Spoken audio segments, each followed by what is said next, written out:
Hello, welcome to the Snowlegs channel. You may notice, if you've been here before, that I look a little different. Gone are the days of the cube boy, I am now a dragon. That's right, I made a new sona. So let's talk about it. What makes a good sona, and why? And how? Sonas, a brief overview. So, for those uncertain, what is a sona? The term sona comes from persona, and sonas come in many forms. So you may already be familiar with the furry concept of a fursona, or with the silly little guys that artists often draw when we need to represent ourselves, or with self-insert characters that people play as in video games. A sona is basically just a character that someone uses to represent themselves, particularly online. And it's paradoxically very easy and very hard to design a sona as an artist. There are just a lot of different moving parts to consider. Do I want to go with something that represents my real body more closely, or do I want to go with something more metaphorical? Something more cartoony and broadly relatable, or something a little more person-shaped? Should I tie it to a fandom that I'm in, or should I tie it to my own fictional world? So many options. Ugh. So, as someone who's recently designed himself a new sona, as previously discussed, I'm here to share my thought process in hopes that it might help other people in similar positions. We're going to start with the big questions. There are 3, and I think that knowing the answers to each will greatly help you when it comes to figuring out what you want your sona to be like in more detail before you start drawing and designing. Question 1, what are you using your sona for? Question 2, what do you like an abnormal amount? And question 3, what parts of yourself do you want to represent with this character? I'm going to walk you through each question in a bit more detail and share what my own answers were. And I want you to try and think about what your answers to each question would be as we talk. So, question 1. What are you using your sona for? I think this is actually a little bit of an underrated question when it comes to making a sona, because knowing what you're going to use the character for will help you pin down an art style and figure out how simple versus how complex you want the design to be. Let's take the example of designing a self-insert for an autobiographical or slice-of-life comic. What tone are you going for? Is it going to be a gritty, realistic drama? Or is it going to be more on the goofy, cute, relatable side of the spectrum? What level of detail are you willing to give a character that you're going to have to draw over and over and over again with consistency? And how will your answers to these questions impact the way that you design the character? In my case, I knew that I wanted to use my new sona as a self-representation in my YouTube videos. Hi! IRL though, I'm literally just some guy, so if I went for a more literal representation of myself, I don't think it would be that interesting or memorable. My videos are kind of here to act as a sort of gateway into my own fictional world. So I decided to create a parallel me who lives there. In making this choice, I'm giving myself a lot more freedom in terms of using his design to express the things I like and other stuff about me. And listen. Faye don't have much in the way of lore yet, but I found a way to give my oldest surviving sona a meta new story purpose, and I can and likely will do something very similar for this guy. Moving on, question 2. What do you like an abnormal amount? This question is important, really important.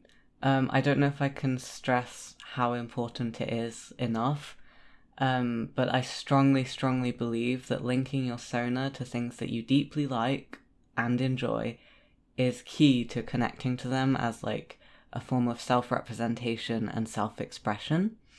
So in my case, all of my most long-standing sonas have been tied to either a game I really enjoyed at the time, or to dragons, which, I just think they're neat. So my new sona not only being a dragon, but also living as part of my fictional world very much is something that works in his favor in the sense that it's tying him in with all of the things that I like. But I also want you to look to furries and see the examples that they set. Yes, furries are still often considered to be cringe, but I need you to understand, okay? Look at them. Look at the furries. Go look them up. Go search for some furry art.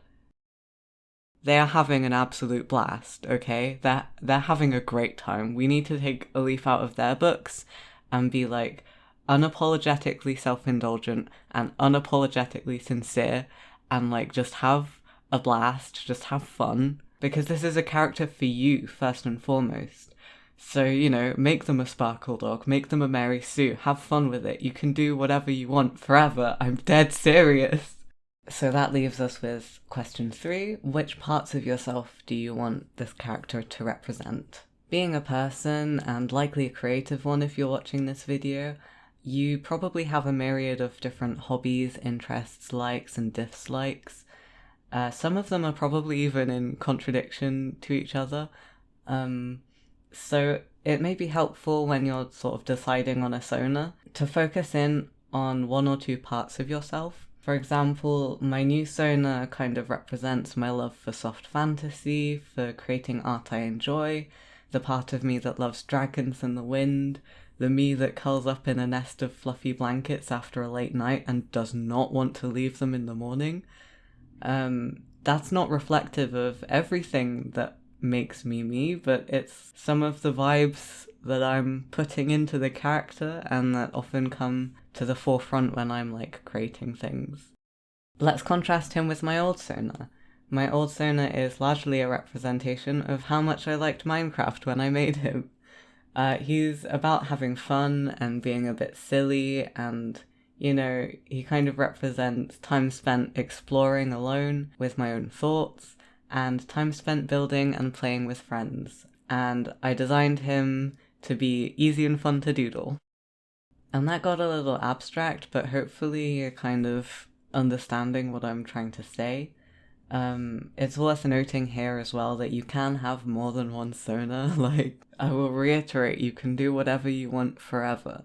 It might be easier to be like, okay, this is my sona about how much I like coding and making websites, and this is my sona about how much I love drawing and creating fantasy worlds, or this is my sona about how much I enjoy playing, like, I don't know, Sky Children of the Light, and this is my sona about how much I enjoyed the Spider-Verse. You know, things like that. But yeah, hopefully those 3 questions should help give you a little direction in terms of, you know, narrowing down the scope.